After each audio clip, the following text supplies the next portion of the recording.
समता, स्वतंत्रता, बंधुता, न्याय, प्रज्ञा, शील, करुणा और मैत्री का मार्ग दिखाने वाले तथागत भगवान बुद्ध देश के करोड़ों दलितों, पिछड़ों, आदिवासी और महिलाओं को हजारों साल की गुलामी से मुक्त कराकर उनके प्रगति के मार्ग खोलने वाले डॉक्टर बाबा साहेब अम्बेडकर एवं हमारे इस बहुजन समाज को, वंचित समाज को हुक्मरान बनाने का सपना साकार करके दिखाने वाले मानवर कांसीराम साहब और बहुजन समाज के सभी महापुरुषों को कोटि कोटि नमन करते हुए आप समस्त साथियों को क्रांतिकारी जय भीम, विनम्र नमो बुधाए। मंच पे आसीन बहुजन समाज के, अम्बेडकरी आंदोलन के सभी नेतृत्व करने वाले साथियों, सभी उपासक और उपासिकाओं और इस आयोजन की तैयारी में रात दिन गंवाने वाले मिशन जय भीम के सभी साथियों, आज सबसे पहले तो मैं आप सबको संविधान दिवस की बहुत बहुत शुभकामनाएं देता हूं। एक्चुअल में तो संविधान दिवस आज है, क्योंकि 26 जनवरी 1949 को हम भारत के लोगों ने भारत के संविधान को अंगीकार किया था। तो असल दिन तो आज है जिस दिन हमारी असल आजादी हमें मिली। तो आज इस अवसर पर मैं पहले तो एक बात कह दूं कि जिस तरह अभी जिग्नेश मेवानी जी बता रहे थे कि आरएसएस चलाने वाले उनके नेतृत्वकर्ता बाबा साहेब के संविधान को कचरे के डब्बे में डालने की बात कर रहे हैं। आरएसएस से जुड़े हुए बहुत सारे साधु, कथावाचक अपने वचनों में संविधान को बदलकर मनुस्मृति को लागू करने की बात कर रहे हैं। वो ये जो सपना देख रहे हैं उनको सपना देखने दो। सपना देखना कोई बुरी बात नहीं है, लेकिन ऐसे लोगों को जो ऐसे दुस्वप्न देख रहे हैं, मैं उनको एक बात आज इस मंच के माध्यम से स्पष्ट कर दूं कि डॉक्टर बाबा साहेब अम्बेडकर के संविधान को अगर आंच भी आए, खरोच भी आए, तो तुम इस धरती पर नहीं रह सकते। इस बात की गांठ बांध लेना, दुनिया की कोई ताकत डॉक्टर बाबा साहेब अम्बेडकर के बनाए संविधान को खरोच तक नहीं मार सकती। मैं सोच रहा था कि एक समय भारत के अंदर ऐसी भी सरकार थी जब भारत के तमाम बैंक, इंश्योरेंस कंपनी प्राइवेट हुआ करती थी, लेकिन उस वक्त की सरकारों ने देश के सारे बैंकों को और देश की सारी इंश्योरेंस कंपनियों का राष्ट्रीयकरण किया। और एक आज की सरकारें हैं जिन्होंने लगभग 15 सालों के अंदर पूरे देश के लगभग 2.25 लाख सरकारी स्कूलों को बंद कर दिया, देश के बैंकों को बेच दिया, देश की इंश्योरेंस कंपनियां बेच दी, एमटीएनएल, बीएसएनएल बेच दिया, आईटीडीसी के होटल बेच दिए, भारत रेलवे बेच दिया, एयरपोर्ट बेच दिए। एक एक करके हम देख रहे हैं देश के जितने संसाधन है सारे के सारे ये सरकारें बेचती जा रही है। और साथ ही साथ हम देख रहे हैं कि सरकारी, प्राइवेट तो छोड़ो, सरकारी इंजीनियरिंग कॉलेज और मैनेजमेंट कॉलेज के अंदर इंजीनियरिंग की डिग्री, मैनेजमेंट की डिग्री, लॉ की डिग्री, मेडिकल की डिग्री करने के लिए एक बच्चे के ऊपर उसके माँ बाप को 15 से 20 लाख रुपया खर्च करना पड़ रहा है, वो भी सरकारी कॉलेज में। प्राइवेट की मैं बात नहीं कर रहा हूं। तो ये कैसे हो गया? हमने सर्वे करवाया था कि देश के अंदर जितने सर्वोच्च न्यायालय, उच्च न्यायालय के जजेज हैं, जितने डिस्ट्रिक्ट कोर्ट के जजेज हैं, जितने senior bureaucrat, senior engineer, senior doctor, senior scientist, senior professor, senior वकील हैं, वो सरकारी स्कूलों से पढ़े हैं या प्राइवेट स्कूलों से पढ़े हैं। हमारे सर्वे के अंदर निकल के आया 98% सीनियर जजेस, senior engineer, senior doctor, senior professor, senior scientist, senior advocate वो सरकारी स्कूलों से पढ़े हैं, तो फिर ये प्राइवेट स्कूलों का लगातार खुलना और सरकारी लाखों स्कूलों का लगातार बंद होना, इसका कारण क्या है? जब इसकी हमने जांच की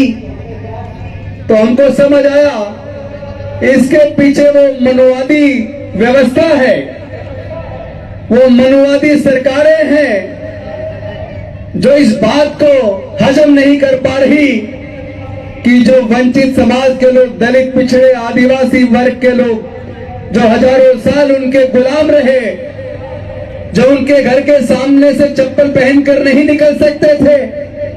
जो अपने घर पर भी किसी मनोवादी के आने पर अपनी कुर्सी से, अपनी खाट से खड़े हो जाया करते थे, आज उस समाज के लोग डॉक्टर बाबा साहेब अम्बेडकर के दिए हुए रिजर्वेशन की वजह से देश के राष्ट्रपति बन गए हैं, देश में मंत्री बन गए हैं, सर्वोच्च न्यायालय के मुख्य न्यायाधीश तक बन गए हैं, देश में कलेक्टर बन गए हैं, साइंटिस्ट बन गए हैं, प्रोफेसर बन गए हैं, एडवोकेट बन गए हैं, डॉक्टर बन गए हैं, इंजीनियर बन गए हैं। ये बात उनको हजम नहीं हो रही, इस बात ने उनको तकलीफ पैदा कर दी, तो उन्होंने सोचा इनको कैसे रोका जाए। उन षड्यंत्रकारियों ने धीरे धीरे धीरे धीरे सरकारी स्कूलों को कमजोर करना शुरू किया, बंद करना शुरू किया और प्राइवेट स्कूल और प्राइवेट कॉलेज खोलने शुरू कर दिए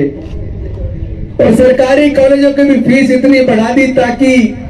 बिना धार्मिक बंदिश लगाए पैसे के अभाव में इस वंचित वर्ग के लोग, दलित, पिछड़े, आदिवासी और रिलीजियस माइनॉरिटी के लोग अपने आप पैसे के अभाव में पढ़ाई छोड़ दें। जब पढ़ नहीं पाएंगे तो पढ़ाई के अभाव में आगे बढ़ने का तो सवाल ही पैदा नहीं होता। तो ये रास्ता जो हमारा बंद करना तो शुरू हुआ, ये साजिश के तहत मनोवादियों ने किया। देश के सारे संस्थानों को प्राइवेटाइज करना ये सरकारों ने षड्यंत्र के तहत किया, क्योंकि जब सारे सरकारी संस्थान प्राइवेटाइज हो जाएंगे तो फिर इनकी नौकरियां भी नहीं लगेगी, जब पैसे के अभाव में पढ़ नहीं पाएंगे और सारे सरकारी संस्थान प्राइवेटाइज होने की वजह से नौकरियां भी नहीं मिलेंगी, तो इनके बच्चे फिर से मजदूर बनेंगे और जो मजदूर बन जाएगा वो फिर से गुलाम हो जाएगा। तो ये सारा का सारा षड्यंत्र देश के 88% लोगों को दोबारा से गुलाम बनाने के लिए हुआ है। लेकिन जरा याद कीजिए, हमारी आजादी के लिए, हमारी हजारों साल की गुलामी तोड़ने के लिए, हमारे पढ़ने लिखने के रास्ते खोलने के लिए,